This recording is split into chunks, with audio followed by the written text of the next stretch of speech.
Salam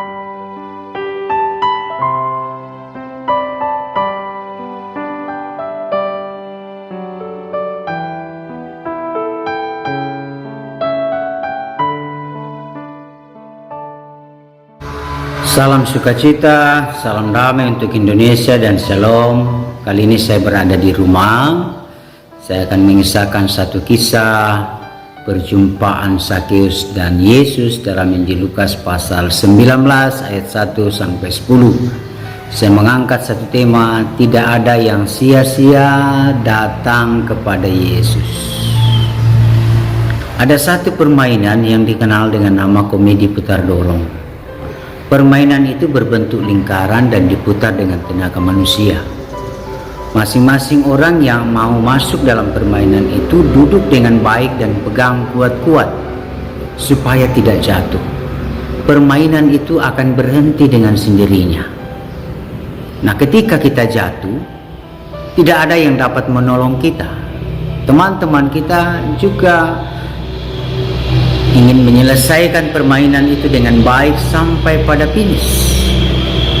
Mungkin ada suara teriakan dari mereka mewujudkan rasa simpati ketika kita jatuh. Oh, teman saya jatuh. Dan banyak lagi ungkapan-ungkapan yang lain yang disampaikan oleh teman-teman kita sementara permainan itu masih terus berjalan. Tidak ada orang yang tidak pernah gagal dalam hidupnya. Tidak ada orang yang tidak pernah jatuh ke dalam dosa. Dan tidak ada satu orang pun yang dapat mengangkat kita dari dosa dan kegagalan-kegagalan itu selain daripada Yesus. Saudara-saudara, Zakheus mendengar bahwa Yesus akan masuk di kota Yeriko setelah Yesus menyembuhkan seorang buta di dekat kota Yeriko.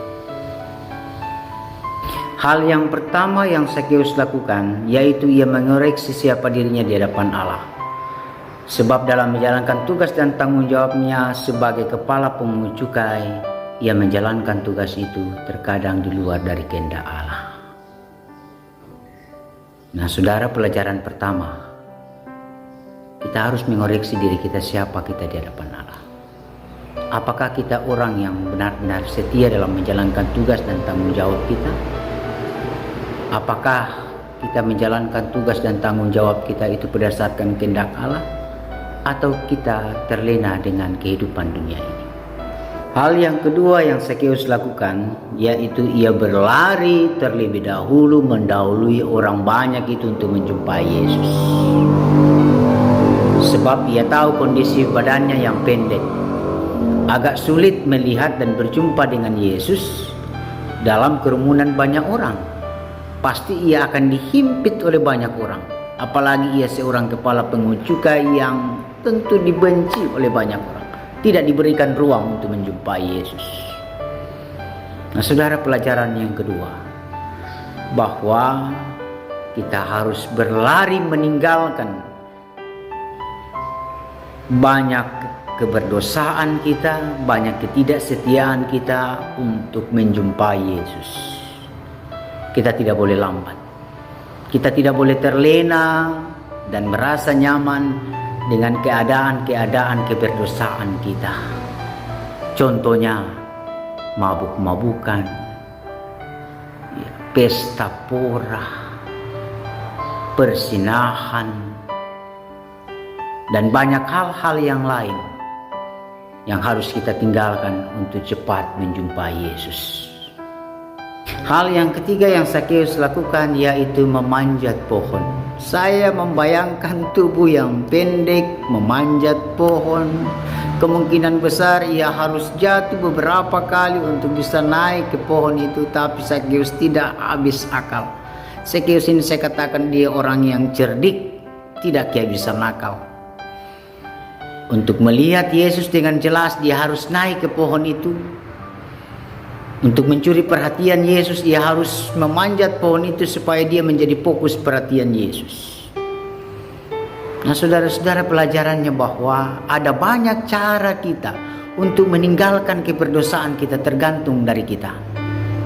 Allah telah memberikan akal pemikiran bagi kita untuk keluar dari keberdosaan itu, untuk kembali kepada jalan yang dikehendaki oleh Allah.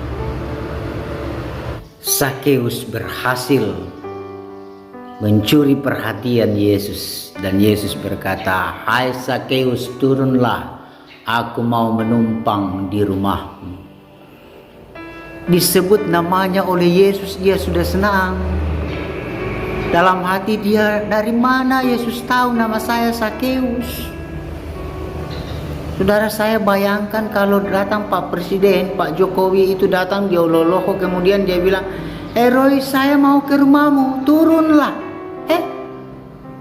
Saya dalam hati bilang, dari mana Pak Jokowi tahu nama saya? Disebut nama juga, apalagi dia mau menumpang ke rumah. Aduh, luar biasa bangganya dan bahagianya. Itulah yang dirasakan oleh Sakeus. Dan kemudian dia turun dari pohon itu dan mengantar Yesus untuk menuju ke rumahnya. Di sana ia menjamu Yesus dengan baik. Dia mempersiapkan segala sesuatunya, bahwa ini tamu istimewa yang datang di rumahnya. Banyak orang yang berbincangkan dia, bahwa Sakeus orang berdosa, dia tidak pusing dengan perbincangan-perbincangan orang. Fokusnya adalah menjamu Yesus yang datang di rumahnya. Fokusnya bahwa ia mau datang kepada Yesus, itu yang utama. Setelah menjamu Yesus, Sakeus kemudian berkata, "Setengah dari milikku akan kuserahkan kepada orang-orang miskin. Dan ketika ada orang yang kuperas, maka akan aku ganti 4 kali lipat." Bayangkan saudara-saudara, ketika Yesus sudah datang di rumah Sakeus, Sakeus sudah menyadari siapa dirinya, ada tindakan nyata dari pertobatannya, memberi hidupnya untuk Yesus, memberi dirinya untuk Yesus. Kalau setengah dari harta bendanya dia bagikan kepada orang miskin, dan setengah lagi itu dia kemudian menggantikan, ada orang-orang yang kemudian datang padanya bahwa ia telah diperas 4 kali lipat, habis dia punya harta. Tetapi Sakeus tidak ambil pusing dengan itu. Yang utama, ia harus memberi hidupnya pada Yesus. Sehingga Yesus pun berkata kepadanya, "Hari ini terjadi keselamatan di rumah ini, bahwa orang ini juga adalah keturunan Abraham." Diberkati rumah Sakeus, diberkatilah Sakeus, diampuni dosa Sakeus. Itu luar biasa daripada harta bendanya. Pengampunan itu jauh lebih besar, lebih berharga daripada harta kebendaan yang ada padanya. Salam sukacita, salam damai untuk Indonesia, dan shalom.